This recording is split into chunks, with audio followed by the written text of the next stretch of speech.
Hello everyone, welcome to Playwright series. This is continuation to our last video.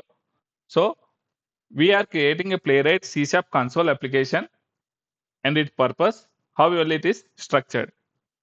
Console app is used for clarity and which will give better understanding, not convenience. So if you see here, in all the series, in the upcoming series and also in the previous series, we used console application intentionally. We did not start with N unit or X unit because test runners add abstractions. If fundamentals are weak, frameworks hide the problems. Here, if you see, console app shows the real playwright life cycle. Execution starts from main method. Here, it starts from the main method. Then it navigates to this particular method. Here, playwright is created. The browser is launched. Once browser is launched, the context is created. The page is opened with this particular URL. And then it is title of the page is printed.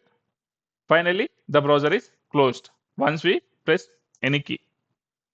Understanding this flow is critical for interviews and debugging. So let me go with the flow again. First, we start with the main method. Then we will create a playwright. A browser is launched. Browser context is created.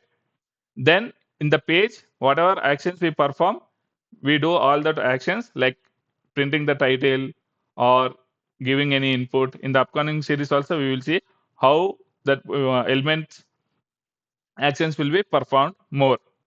And then we are reading a key and closing the playwright application. Here, each video has one class. The class name is the topic name. Namespace is consistent. If you see, namespace is consistent. Easy to learn, easy to navigate in GitHub, easy to convert into a framework later. Mixing multiple topics in one class is not better way. Writing framework code too early is also not good for beginners. Adding weights unnecessarily is not important when you want to understand the concept. Not closing the browser will also have issues. So we should close the browser properly. Console app is not a shortcut, it is a foundation. Strong fundamentals make framework easy. Console app exposes understanding. Frameworks build on it. So once you have the understanding, you can build a framework at any point of time. So first we will be good with the understandings and the fundamentals.